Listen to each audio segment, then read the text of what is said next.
ఎవడైతే ఆ దైవజనుడు ఒంటి మీద చెయ్యేశాడో వాడి రక్తము కుక్కలు నాకుతాయి.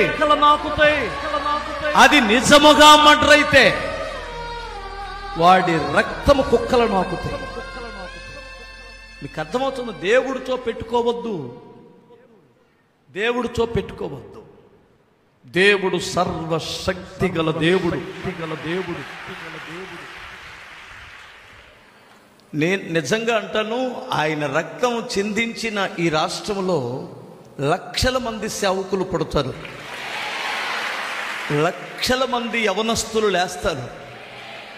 నిజమండి, లక్షల మంది యవనస్తులు లేస్తారు. అంత గొప్ప కార్యం జరిగిద్ది.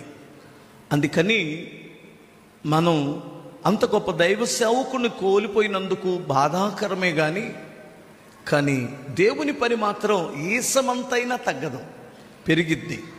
కనుక మనం చేయవలసింది ఒక్కటే ఉంది, ఆ కుటుంబ ఆదరణ కొరకు ప్రార్థించాలి.